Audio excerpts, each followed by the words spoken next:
Start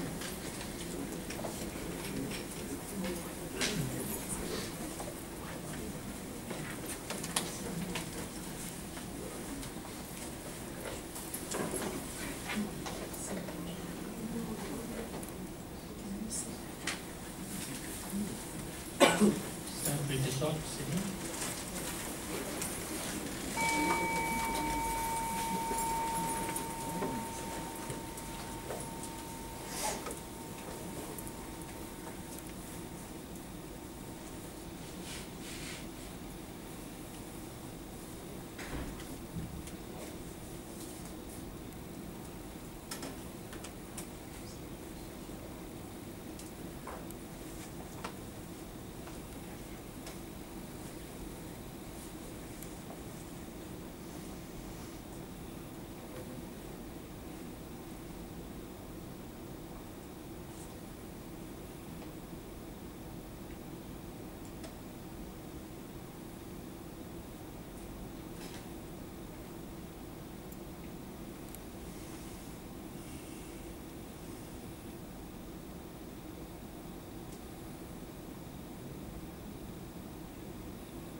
talking about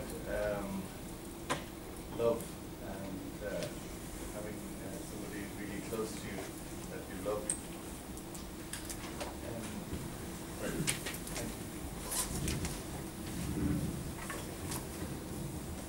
In terms of love and compassion for somebody close to you, can I ask you a question?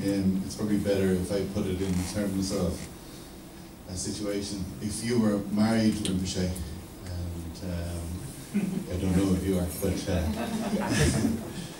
and your wife, when you mentioned that real happiness comes from giving to other sentient beings, if your wife was unhappy about you giving on the scale that you give in terms of teachings, and she would prefer that you didn't, that you gave more to her than to all of us, and was in some way jealous, what would be your view on that?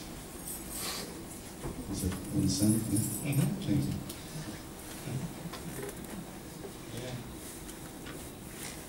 Luckily, I'm not married.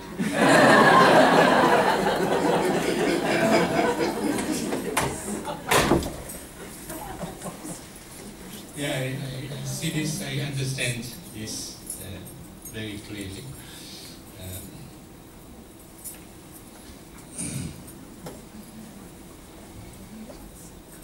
And this kind of things happen on many different things, on many different scales.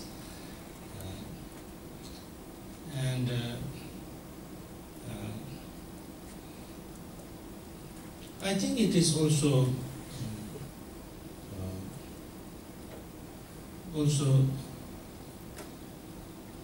important that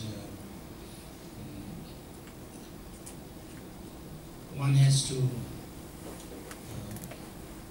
to make a kind of decision, on how you want to spend your life, and the way you want to kind of focus your time and energy and things like that. That's, I think, important, because otherwise you cannot do everything. You cannot do everything. People who have families and things like that, they need to spend time and energy and focus on their family too. It's very important, I think. And then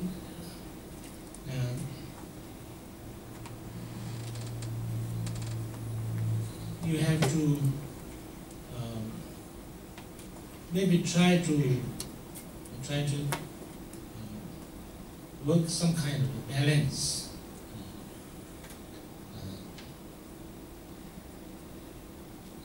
And another thing which I also understand very clearly is that you can never completely satisfy everybody. Yeah? I shouldn't say this maybe, but I haven't seen many really satisfied wives.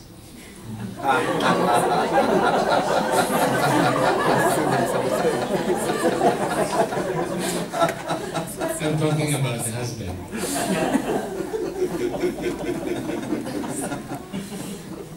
Maybe I'm wrong. That's why sometimes I say this, and many people get a little bit angry with me. I was saying, maybe it's because,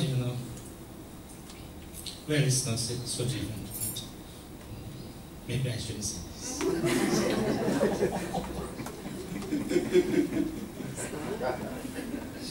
I shouldn't say this. Not at all.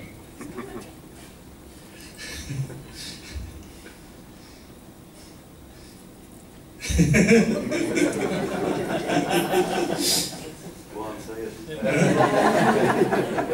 Sheep is for a lamb. Yeah? Falling for a sheep is for a lamb.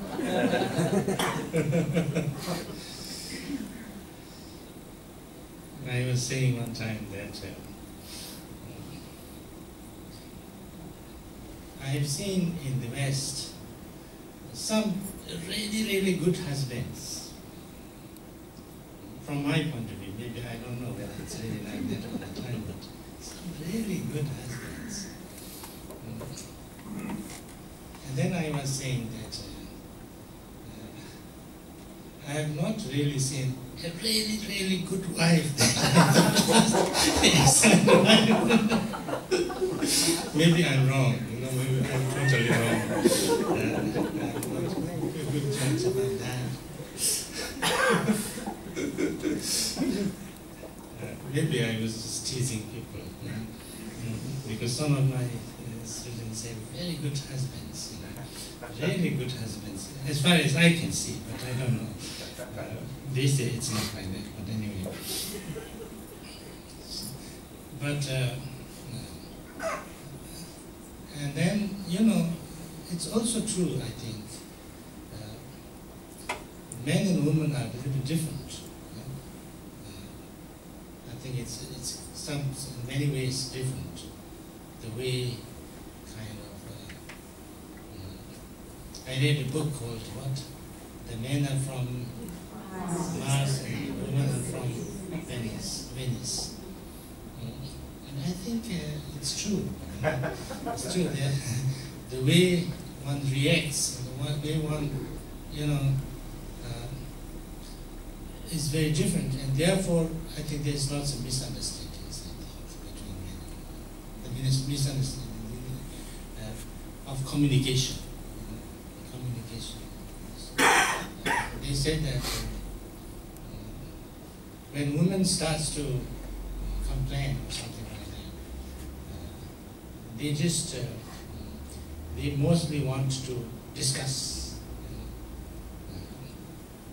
They don't want you to give a solution.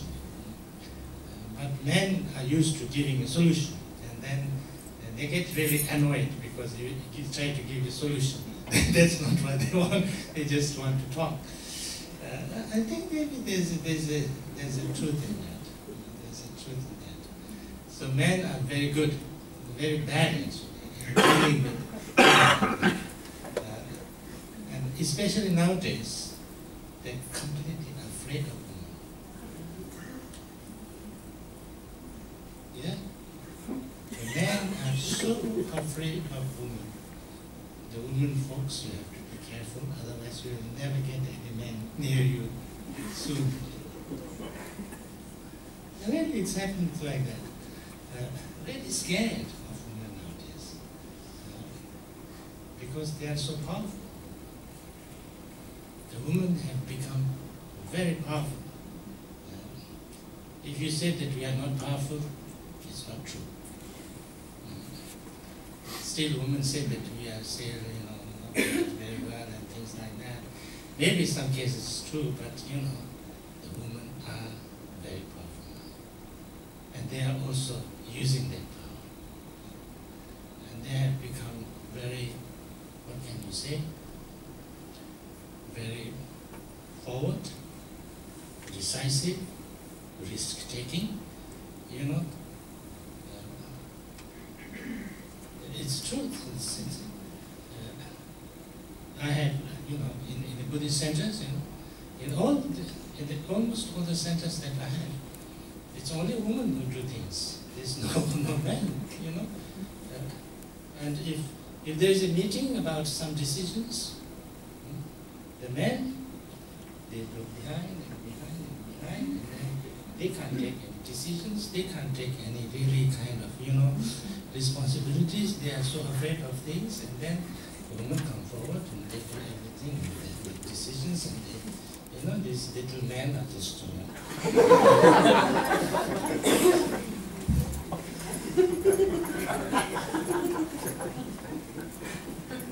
It's like that. And it's like that almost everywhere, not only in the West, actually. It's become like that. Even in India. In India, the President of India is a woman. The Speaker of House is a woman. The opposition, the leader of opposition is a woman. The leader of the ruling party is a woman. Many chief ministers are women. Everybody is woman. And still they ask for how many? 50% reservation in everything. Then the man will just, hide behind some bushes or something. It's a little bit like that. It's a little bit like that. And Dalai Lama says it's the time, it's because of the time. I think it's true. He says that before, man, the things has to be done with hands, with like carrying and hunting and shooting, and then the men were a little bit better because they have better, bigger bodies and bigger muscles. Now that doesn't work because we have machine. So these big muscles have become totally useless. You need only brain. So like that. And so you have to be really, really nice to your woman and do everything she wants you to do.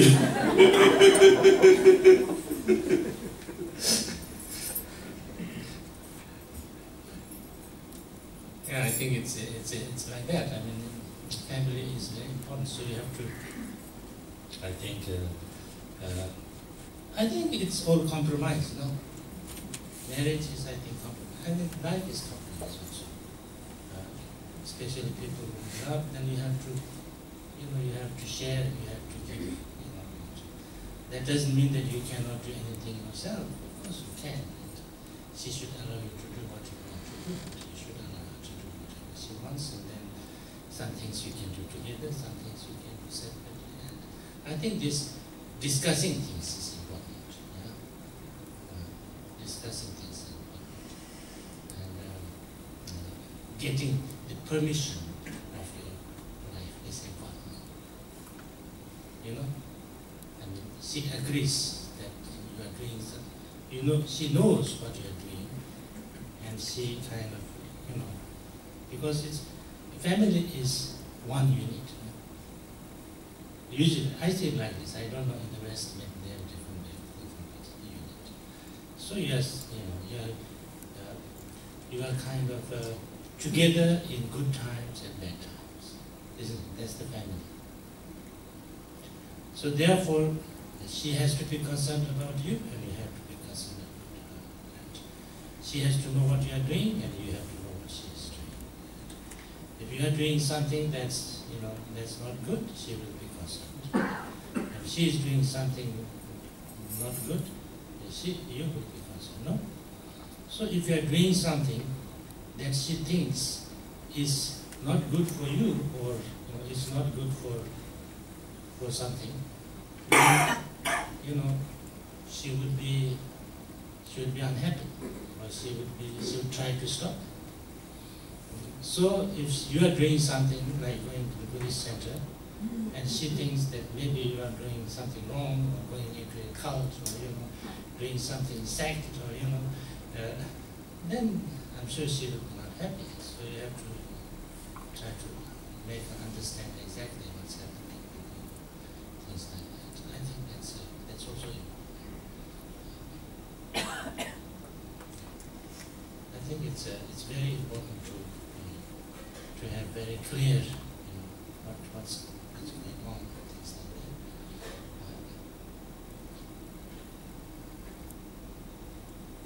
But then it's also, I think, important that, as I said,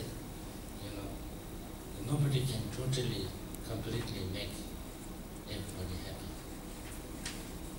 That's, I think, important also.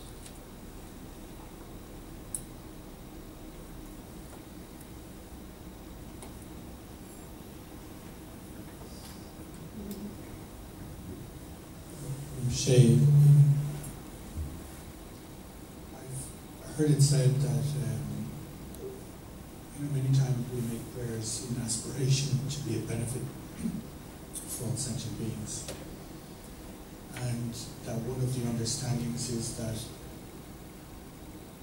in the most practical way, all sentient beings may be the people in your family who are directly in front of you, not people you've never met, but people right in front of you in your center or in your club or or in your workplace.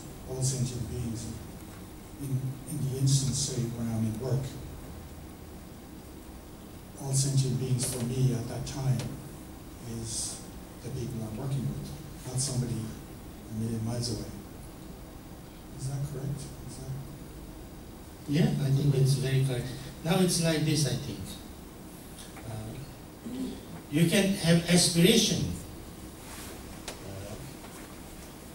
to benefit all beings. That's not wrong. That's very good. And there, I think it's good to have a very kind of unbounded, immeasurable, good wish. The good wish is not restricted. There's no, there's no restriction. There's no limit. So you can wish for everybody. You can pray for everybody. You can wish to help everybody. You can, you can dedicate your positive karma to everybody. That's, I think, it's very good. There's no problem. Now, practically, I think it's important to start with what they say, the generosity starts at home. I think like that. I think there is so. But that doesn't mean that you have to only do that and nothing else. I think it is sometimes the circumstances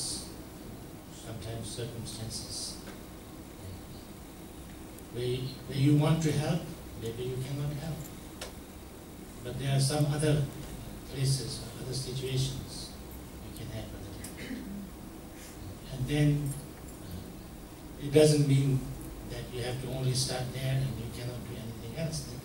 The circumstances open up and there maybe you can do better, and then why not? I think like that. There is a, I think there needs to be, there is a, in the life, lots of, as most of the people have this kind of, sometimes comes the challenges, what to do, how to do.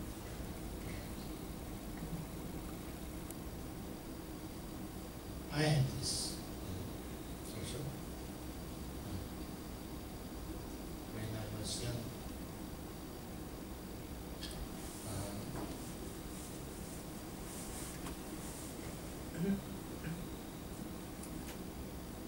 Maybe I should not worry with my story, but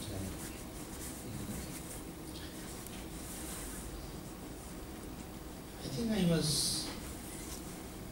16 that time, 16. And I wanted to study. I was very keen to study. And,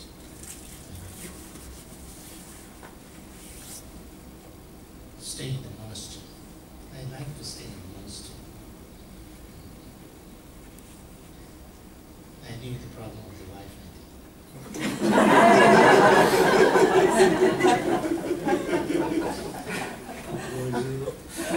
I didn't know the problem of the wife that time. But still.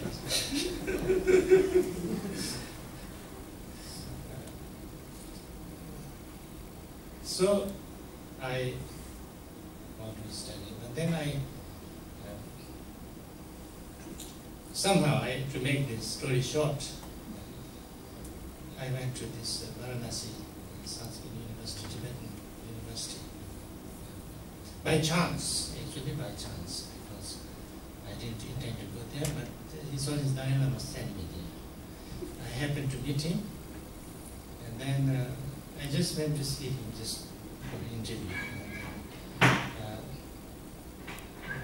He asked me some questions, and we had a little, had a nice interview. And then he called, I didn't know about this later on, he called the representative of the country and said, there is a young Lama going around here, doing nothing, send him to the university.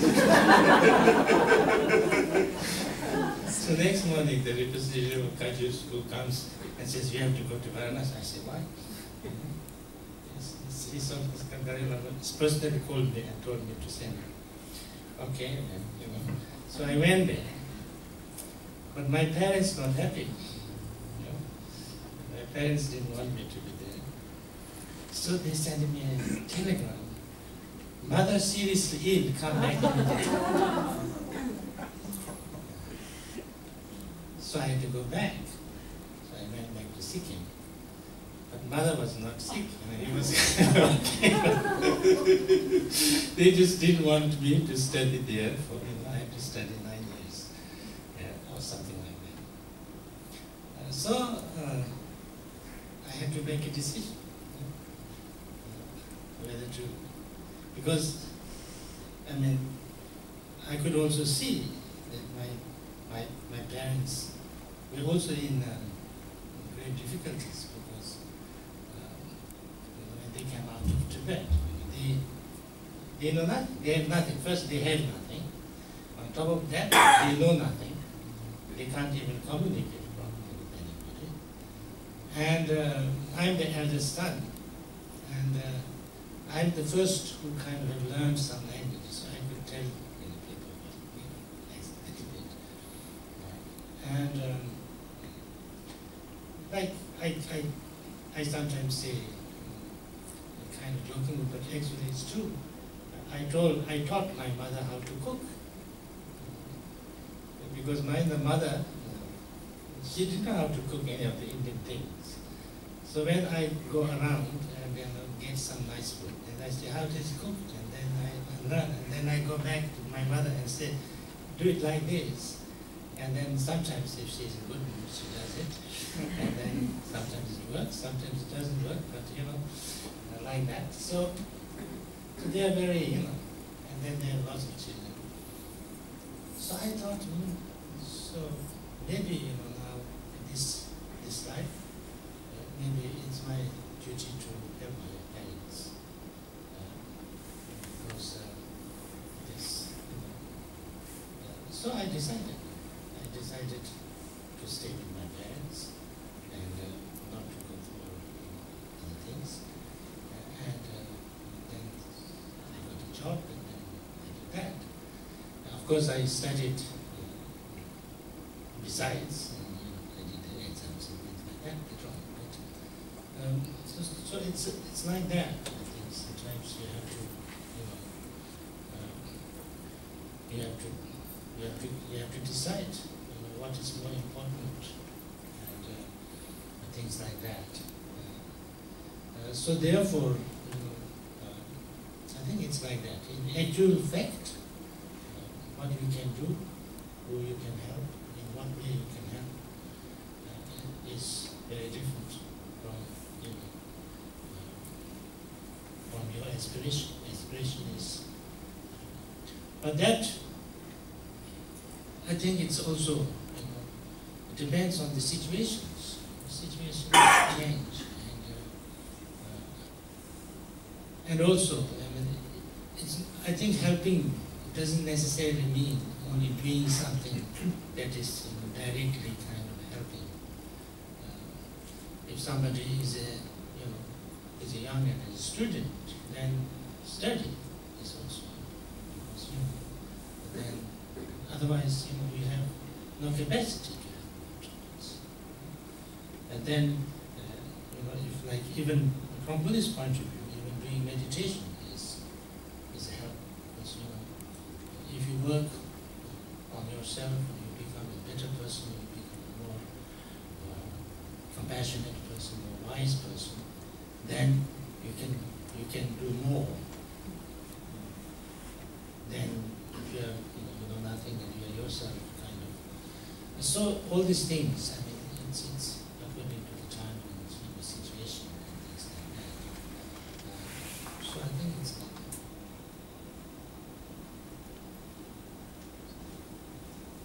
I'll ask a question. Coming back on the topic of marriage, would you agree that normally the problem is that it's always on the concept of attachment and clinging?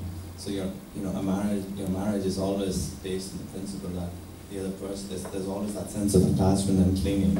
So you're always bound to be disappointed because, after a while, the other person becomes from a subject to an object you want to control, or you always are, there's that attachment sense that always stays there. So in a sense, it's a flawed concept that, it is a big compromise that you can never actually be happy when you're in an environment of marriage, and you're always going to have that attachment, which is again a form of suffering, as the Buddha would have said.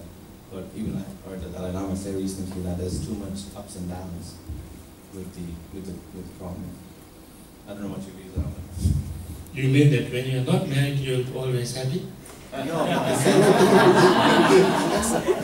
think when you're with one person, they're always the problem is that you're so close that you're always so attached that that sense of suffering is increased in a sense, or there's so much expectations with being all the time, or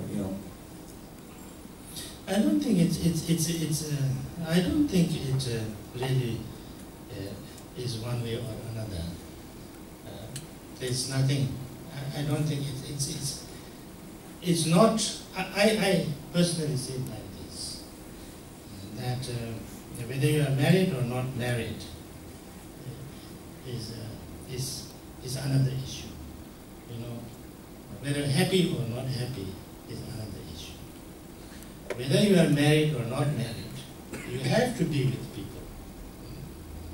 There is nobody who can be totally alone and not dependent on anybody or not connected with anybody. If you are married, you have work, you have to work, and then there's lots of people you have to deal with. The same thing, yeah. And then you have you have to go to the center. That's the same thing. Some people are there. You have to go. Anyway, there's the communication, the society, is always there. Even if you are not married, you still have your own family. You still have your brothers, sisters. You have your friends. It's you cannot be totally isolated. And marriage can be also very good if two people really kind of understand each other and love each other. They can be very good. And I know lots of men, especially, who were going really bad. They got a good wife and they went on the right way. I often say that if a man or a boy or a child, boy kind of is going a little bit crazy, a little bit off the way, he needs a good wife. And then if he has a good wife, she will kind of put him in the right way. Yeah? I know lots of people has been saved by his wife. It's true. It's especially, I don't know, here also, I know people who have been like this here also, in the West.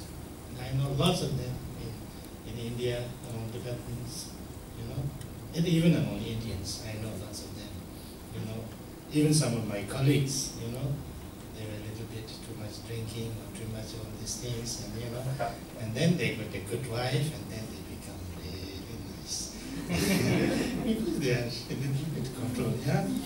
And then the good wives, good women can know how to do it in a nice way, a little bit softly, but nicely. So he's kind of. So I think it's really good thing. Of course, there's ups and downs and emotions. It's all the time with anybody. So, and that is, I think, the family is about. Like when the husband is a little down, the there to support him, and wife is a little bit down, and the other one is the husband is there. So it's, that's the whole point. So therefore there needs to be some kind of rapport, some kind of trust to each other. The Indians really do good. It's really good. But Indian wives are the best wives in the world. They are so dedicated to the husband. They see them as gods. Even now, if I marry an Indian.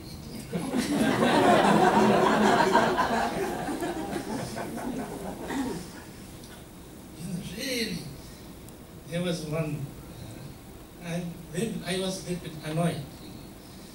One of my colleagues, she was she was a PhD holder, she's a professor in science, and her husband beats her.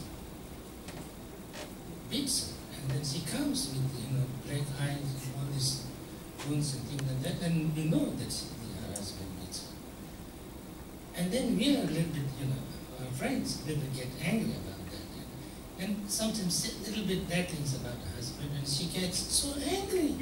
She gets angry at us being a little bit, not so respectful to her husband, who actually beats her up. I thought that was a little too much. But it's like that. So much devotion to her husband. So much devotion to her husband. Speaking of attachment, attachment and deprivation mentality, and as a Westerner, you know what I mean, I've been attached to everything, I think. And deprivation mentality, it's like never having enough. And we were on the coffee break, I was having a conversation with a gentleman outside, and he said that some Buddhists say, with the attachment and, hopefully I'll be getting a new car soon, a new second-hand car, and I want a big, huge car, not an ordinary car like the attachment. I want it bigger and better, not a normal television, a big television. I want to reach enlightenment like this life, and the never having enough. And some, I think it's a very Western thing, and I was over in India last year for the first time, and I saw people satisfied and happy who had 1/10 of 1,000 of what I would have in a day. And they didn't seem to have the same attachment, they didn't seem to have the same mental problems, emotional problems. But what I found interesting about the conversation outside, I hope I'm making sense here, is that this man said that some Buddhists say, oh, do it until it gets out of your system. As in, let me try and explain. Do it like, if I become attached to the car, if I become attached to love, if I become attached to having more, right, and there are some Buddhist teachings, maybe I'm correct, that say, do this until it gets out of your system, and it would never get out of my system, I know, because I can never have enough. I'm speaking about myself personally. So, but without the trying to not control it, transform it, without the deprivation mentality, I can be very mean. I can be very, selfish, very lazy, especially in practice and stuff. And I would know personally what to do. It's so simple. The solution can be so simple. And I will do everything, and I'll make up problems so I don't have to step into the solution, which is much easier. And I'm putting so much work on myself to avoid the solution because for some reason I'm allergic to it. And do you have any comments? I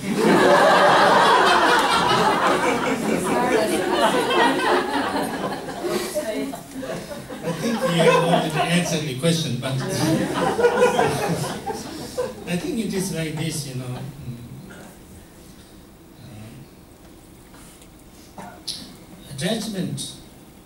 attachment,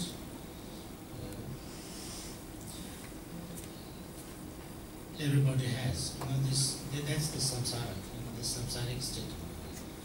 We have attachment, we have fear, and that drives us, and that brings us lots of suffering. It brings us lots of pain and anguish and anxiety and tension and things like that. Now this we need to understand. We need to understand clearly that this attachment or just wanting more is not the answer. Why do we want more? Because we want to be happy. Now, what brings happiness? Not just by having more, but being satisfied. Yeah? So therefore, trying to understand this clearly is, I think, the very important thing.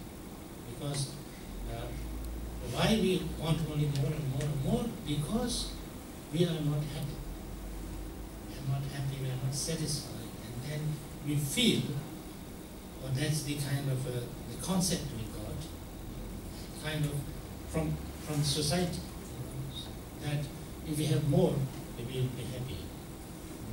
We can have more, but it doesn't necessarily make happier because we see somebody else has more. If we have a big TV, then we think that I have a small TV, now I have a bigger TV, I will be happy. It's nicer to have a bigger TV than a small, of course, but it doesn't guarantee happiness because there's another one which is bigger and maybe more advanced and things like that, and then you think that it would be better to have that. I think there's nothing wrong with having that feeling that you want to have a better one. That's not I think that's not the idea. It's not to say that you should not have a bigger television. If you can get a bigger television, get it, so what, it's no problem. But you don't think that if you get a bigger television, you will be completely happy. You will be. Yeah? So the happiness has to come from your own mind. And so you have a bigger television, but you also have to see. So whether you have a bigger television or smaller television, you need to you need to bring that happiness in yourself. And that makes total sense, but the problem, as a Westerner, I was born and raised Catholic, okay? And from the time we were that height, we were taught to pray to get into heaven. It was all about getting. The whole Western thing. But that's not only Catholics. That's all of you in the world. Yeah. That's nothing to do with Catholics. Actually, Jesus Christ didn't say that. Jesus Christ said that be content. Yeah. That's another. That's not coming from the Catholic. That's coming from the human, samsaric this thing. But it's nothing. It's praying more is okay. That's good. And wanting more is not a problem. Especially wanting the enlightenment or better for everybody is very good. But not just that. Why you want more? Because you want happiness.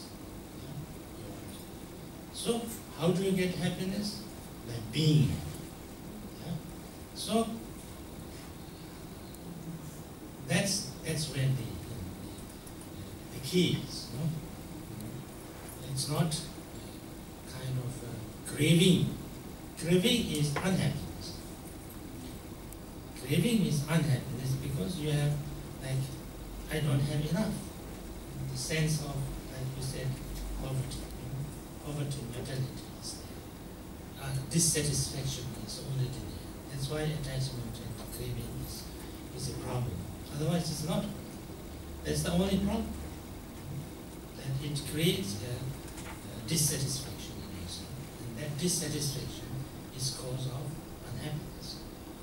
So therefore, we need to say to ourselves that, this moment I have only these things, and these things, I have to enjoy these things. I need to, be happy with these things. That doesn't mean that I don't improve on it. It doesn't mean that, I object to anything more. If you say something better comes, I say, no, I can't have it because then I will be, it's not like that. And then it's not even, it's possible that you can get more and more and more, you can become very rich also. But it is also possible that we can become less also. You know? It is possible that some of your things will become less, and sometimes become more, and sometimes become less. That's the life, you know. So the whole point, therefore, is we have to learn how to deal with life. And life is ups and downs. Life is, you know, solving the problems. So therefore, when we have one problem, then we can never be unhappy. That's not the point. When we have problems, we can have problems. At the same time, we have to keep ourselves okay, isn't it? Because we also have other good things also, so we have to concentrate on that and feel happier and joyful. You know, when we can do that, then we naturally become happy. Like for instance, I can be sick with the terminal disease. In fact, all of us are sick with the terminal disease. Somebody said what? Everybody is, because we are born with it. You know, as soon as we are born, we're heading for death. You know? So, you know, and we never know when we'll die. So it's like that. But so today I have this time. Today I am alive and I have nice circumstances stuff. I must enjoy today as if there is no tomorrow. Something this is that. So I need to keep myself okay this moment, and then this moment, and next moment, and next moment. So important is that. That doesn't mean that I never think about the future. It doesn't mean that I cannot plan this life. That doesn't mean that I cannot have a vision. It doesn't mean that I cannot, you know, think about. I can think, and I should think about tomorrow. I should think about my old age. I should think about my next life, next life, long term. I should think about everybody else's problem. But I should not worry because it's no use. Worrying doesn't help. So therefore, whatever I can do, I think and I should plan and I should do whatever possible. If it goes well, very good. If it doesn't goes well, very good. That's the attitude, I think. You know?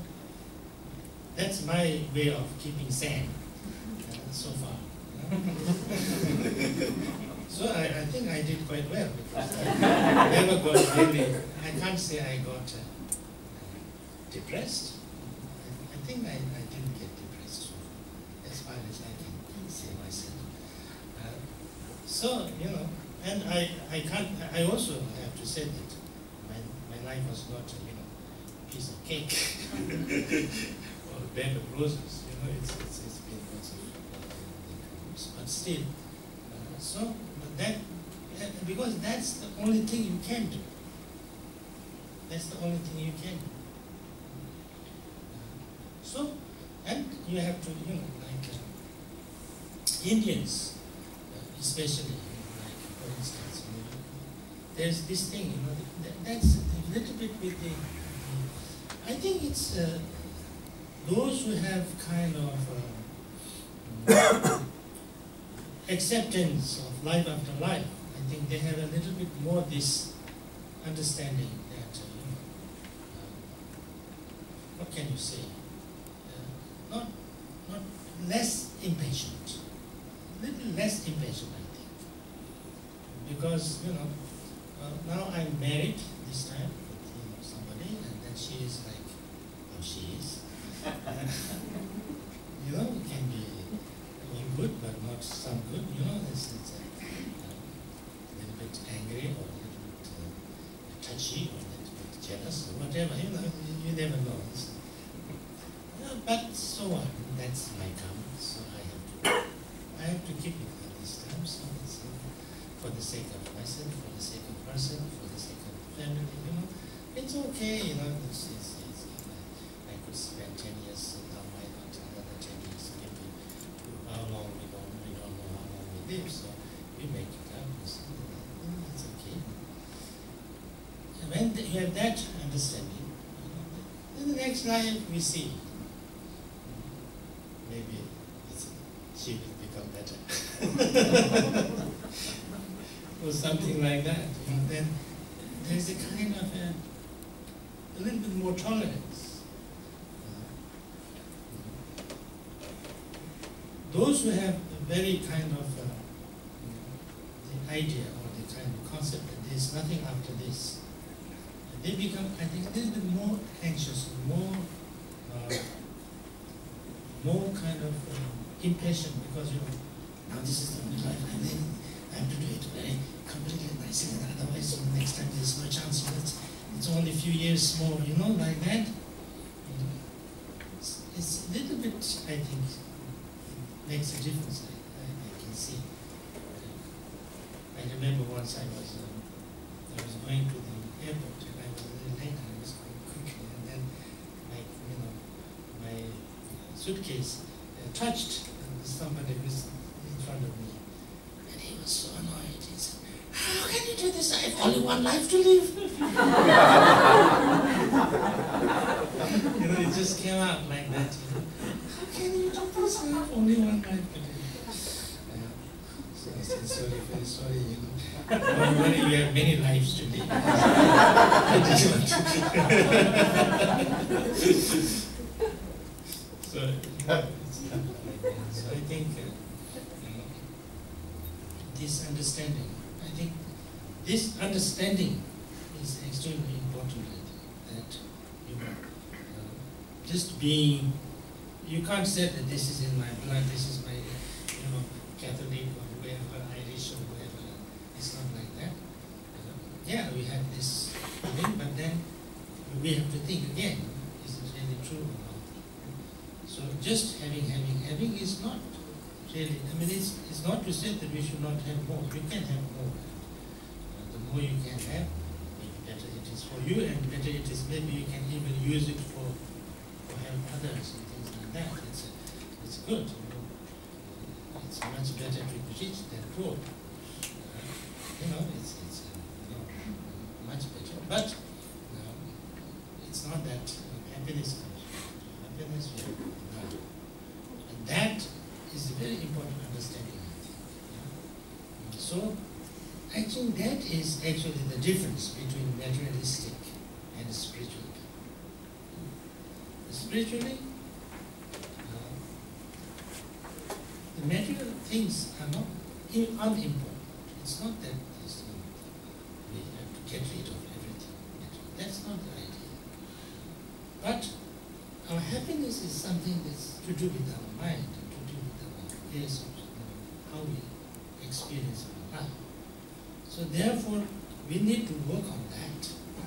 We need to bring satisfaction. We need to bring peace of mind. We need to bring, calmness. We need to bring kind of happiness in our mind now. Whether we have lots of things or we don't have lots of things, that's another matter. So that understanding, I think, is very, very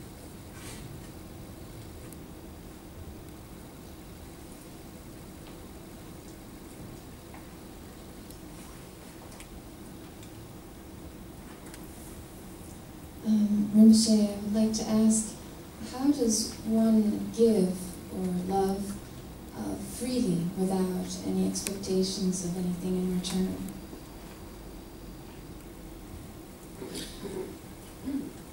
I think it is like this. When people say that without expectation, I think it doesn't mean that absolutely no expectation. It's not like that. If you don't have any expectation, why we do anything? Yeah? You don't do it.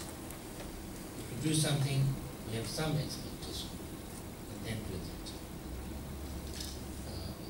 Like if you love somebody, we wish to be loved.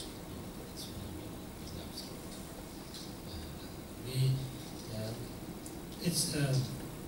But then I think this is the main thing.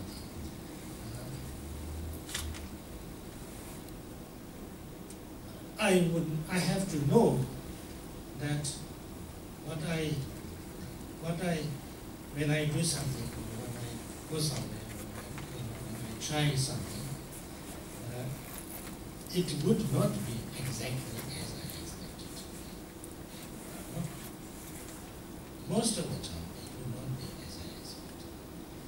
It would be sometimes better than I expected. It's not impossible. It's not impossible. Many times, it could be much better than I expected. Also, it's not that always bad. It could be better than I expected. It could be worse than I expected. It could be completely, different from what I expected. Yeah? That I have to be ready for. I need to be open and ready for that. Because that's the fact, that's the reality. You cannot, because when you say, when you go for it with an expectation, or with some, whatever you do or whatever you ask, that's, you have a certain image, you have a certain kind of, certain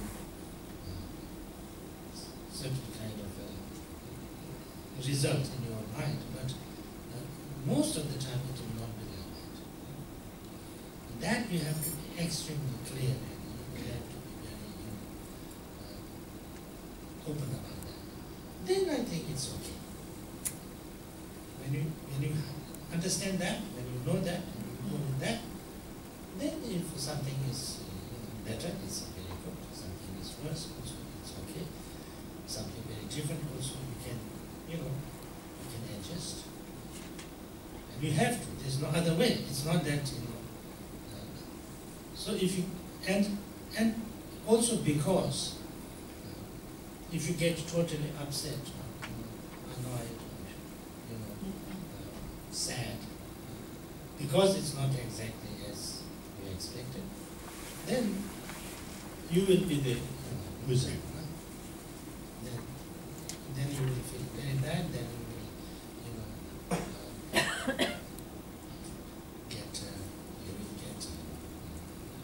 you will suffer. You will probably get sick. You will probably get, then it's very bad for you. So it's not a good way.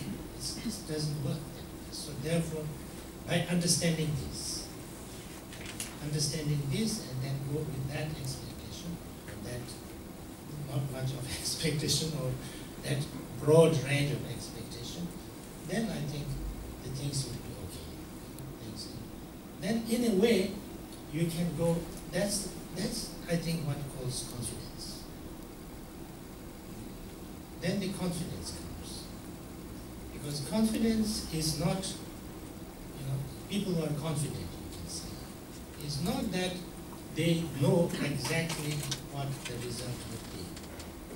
Because nobody knows exactly what the result is.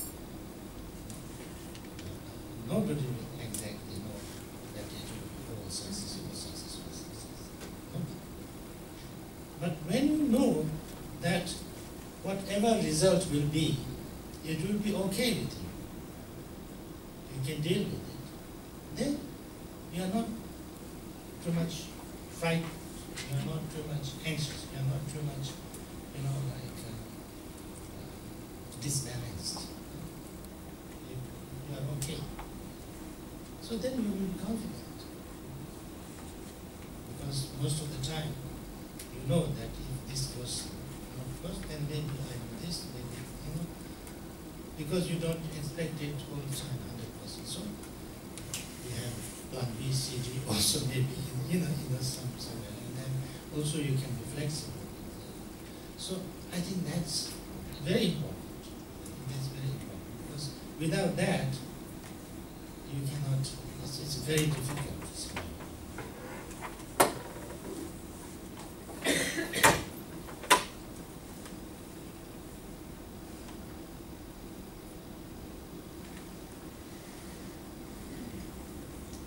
So, on Thursday before the Bodhisattva Day, you said, "Don't give up on anybody." Sorry, don't give up on anybody. Sometimes I feel like I want to give up on a friend of mine because my relationship with her is based on me listening and her talking, which I don't mind, but when I try to give advice and help in the situations, you know, it kind of goes in one ear and out the other. So I'm not sure what to do. Like, you know, I've given all the help I can in many ways. Like, you know, so it's the best thing that I can do is just to keep on listening. Is that the best compassion that I can show? No, I think what it says is this. Not to give up on beings is not to say that if you have a friend who is always talking and talking too much, and you have to keep on listening all the time. It's not like that. If you feel that, you know, it's too much to listening to all the time and it's not really useful to you and useful to her, you can stop listening. That's not giving up. You know? But you don't hate her so much that you never wish her good any time. You know, that's not what you should not do, because that's not good for you, and that's not good. But that doesn't mean that you have to keep on listening to, but that you have to do everything that anybody asks you to do. That's not the idea. You know, that's not the idea. This you have to see yourself. This you have to be, because you have to take care of yourself. And also see how much it helps. You know. Also, we have to see the degrees. You know, sometimes, you can do something which is more helpful than others. Then, something that's less helpful, maybe you should not do it. You should do more something that's more helpful, to somebody else or something like that, or to yourself. So this is, I think, that's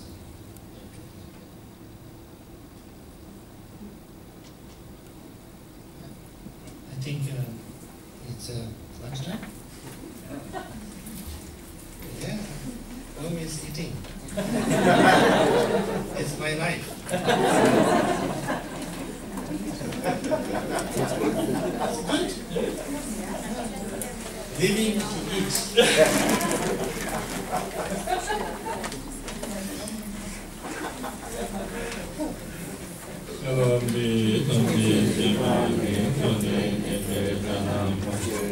Sivan Namshi Palam Drupaye, Sive Sole Droa